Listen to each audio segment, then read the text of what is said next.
जय हिंद। Welcome to incharge ICS academy private limited. English grammar, vocational, voice, accent and slang. आपको बता दें कि समय समय पर कंपटीशन में बहुत सारे वर्ड ऐसे आते रहते हैं जिनकी सही जानकारी ना होने की वजह से हमारा सिलेक्शन रुक जाता है।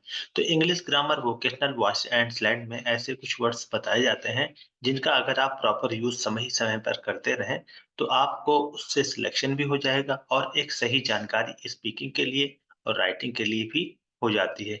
तो आज का जो वर्ड है ये विशेष रूप से इस चीज पर आधारित है कि हमें अपने ईच और एवरी को कैसे यूज करना चाहिए। आपको बता दें कि ईच और एवरी ऐसे वर्ड होते हैं जिनका मतलब प्रत्येक होता है, लेकिन अगर इसका यूज अलग अलग किया जाता है तो इसके संबंध में अलग अलग नियम भी बताए जाते हैं।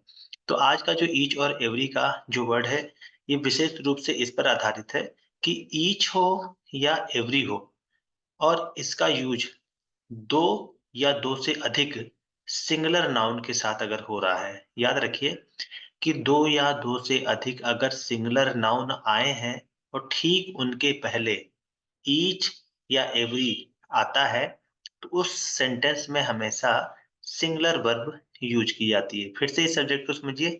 दो या दो से अधिक सिंगुलर नाउन के ठीक पहले अगर ईच या एवरी आया है तो उसमें हमेशा सिंगुलर वर्ब यूज की जाती है। और आपको बताया है कि पहले ही हमारे जैसे कि ही ये प्रोनाउन है, सी ये भी प्रोनाउन है, इट ये भी प्रोनाउन है, वन ये भी प्रोनाउन है और हु ये भी प्रोनाउन है। तो ही, सी, इट, वन और हु ये प्रोनाउन है, लेकिन इनको हमेशा सिंगुलर प्रोनाउन बोला जाता है। यहाँ पे बात किसकी की जा रही है? नाउन की। तो फिर से समझिए, दो या दो से अधिक सिंगुलर नाउन के ठीक पहले अगर ईच या एवरी आया है तो उस सेंटेंस में हमेशा सिंगुलर वर्ब यूज की जाती है। एग्जाम्पल समझते हैं। ईच बॉय, यहाँ पे बॉय सिंगुलर है, एंड गर्ल। आपको बता दें कि इस तरह से जो सेंटेंस आएंगे हमेशा सबसे पहले ईच से ही सेंटेंस स्टार्ट होंगे। ठीक है। तो each boy and girl has to write. प्रत्येक लड़के और प्रत्येक लड़कियों को लिखना पड़ता है। तो यहाँ पे प्रत्येक लड़का और प्रत्येक लड़की को लिखना पड़ता है। तो ईच हमेशा सेंटेंस के आरंभ में आएगा, सिंगुलर नाउन के पहले आएगा और एक ही बार उसे यूज किया जाएगा। ठीक इसी तरह से एवरी मैन, यहाँ पे देखिए every man, women and child was cheerful. मतलब सभी या प्रत्येक आदमी, औरत और बच्चे वाज चीयरफुल, प्रसन्नचित्त थे। तो यहाँ पे आपको याद कर रखना है कि दो, यहाँ पे देखिए एक बॉय आया था और एक गर्ल, दोनों सिंगुलर है। ठीक इसके पहले ईच आया।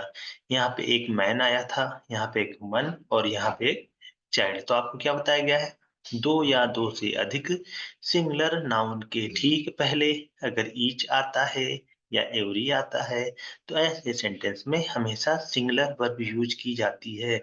सिंगुलर वर्ब यहाँ पे हैज है, सिंगुलर वर्ब यूज की जाती है। यहाँ पे वाज आया है, ये भी सिंगुलर वर्ब है।